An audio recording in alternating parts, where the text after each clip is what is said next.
کتنے نافہم تھے جھوٹی کشش پہ چل نکلے، دل نادان یہ ہم کس روش پہ چل نکلے۔ بہت حسین تھی منزل وصال کی لیکن جانے کس واسطے راہ خلش پہ چل نکلے۔ سنگ رہنا تھا میرے آتش و یخ میں تم نے، میرے حالات کی ہلکی تپش پہ چل نکلے۔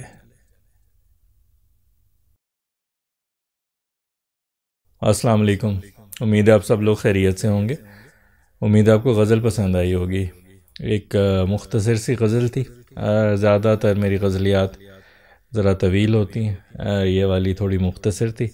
اس کا جو مرکزی خیال تھا وہ کچھ ایسے انتخابات، ایسے فیصلوں، ایسی چوائسز کے متعلق تھا جن کو بعد میں آپ جن کے بارے میں پچھتاتے ہیں، افسوس کرتے ہیں۔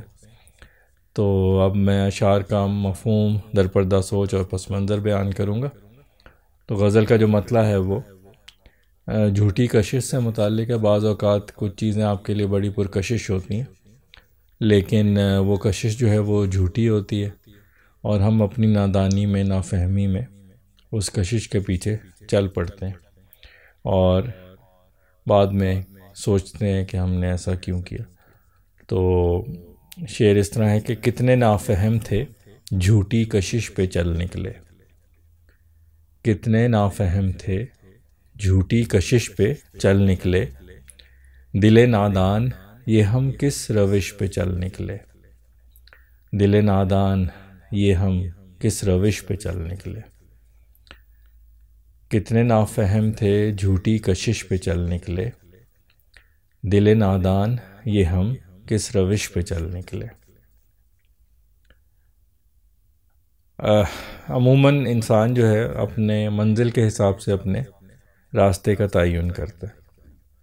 تو جب آپ کی منزل وصال کی ہو، منزل آپ کا عشق کو پانے کی ہو، محبوب کو پانے کی ہو، تو آپ اس کے پیچھے چلتے ہیں، لیکن بعض اوقات راستے میں کچھ ایسے وجوہات بنتی ہیں، ایسی انسان کے سامنے مختلف آپشنز آتی ہیں، ایسی وجوہات بنتی ہیں کہ انسان اپنی منزل کو بھول کے اس کے متضاد کے پیچھے چل پڑتا ہے۔ تو جہاں انسان وصل کے پیچھے جا رہے ہوتا ہے، وہیں جو ہے وہ خلش کے پیچھے چل پڑتا ہے۔ تو یہ اگلا شعر اسی سے متعلق ہے کہ بہت حسین تھی منزل وصال کی لیکن، بہت حسین تھی منزل وصال کی لیکن جانے کس واسطے راہ خلش پہ چل نکلے، جانے کس واسطے راہ خلش پہ چل نکلے۔ بہت حسین تھی منزل وصال کی لیکن جانے کس واسطے راہ خلش پہ چل نکلے۔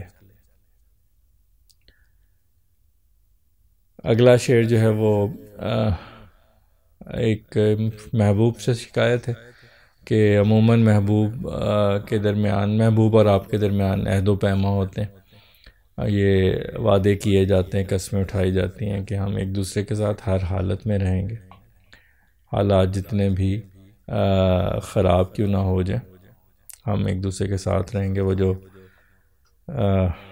شادیوں میں ایک اوتھ بھی لیا جاتا ہے کہ ٹل ڈیتھ ڈو اس پارٹ، کہ جب تک موت ہمیں جدا نہیں کرتی تب تک جو ہے ہم ایک دوسرے کے ساتھ رہیں گے۔ تو یہاں پہ اسی کے متعلق ہے کہ محبوب سے پھر یہ شکایت ہے کہ تم نے یہی وعدہ کیا تھا، لیکن پھر ایک ہلکی سی مسئلہ آیا تو تم نے راہیں جدا کر لی۔ تو شعر اس طرح ہے کہ سنگ رہنا تھا میرے آتش و یخ میں تم نے، سنگ رہنا تھا میرے آتش و یخ میں تم نے، میرے حالات کی ہلکی تپش پہ چل نکلے، میرے حالات کی ہلکی تپش پہ چل نکلے۔ سنگ رہنا تھا میرے آتش و یخ میں تم نے، میرے حالات کی ہلکی تپش پہ چل نکلے۔ آتش اور یخ جو ہیں، یعنی برف اور آگ، یہ جو ہے وہ درجہ حرارت یا ٹیمپریچر کے ایکسٹریمز سمجھے جاتے ہیں. یعنی ایک طرف آگ ہے جو بہت ہی زیادہ گرم ہوتی ہے اور ایک برف ہے جو بہت ہی زیادہ ٹھنڈی ہوتی. تو یہاں پہ میں نے یہی کہا کہ محبوب نے وعدہ کیا تھا کہ آتش و یخ میں، یعنی چاہے آگ ہو یا برف ہو، میں نے تمہارے ساتھ رہنا ہے. لیکن جب میرے حالات کی ہلکی سی تپش آئی، تھوڑی سی گرمی ہوئی، تو تم جو ہے وہ چل نکلے.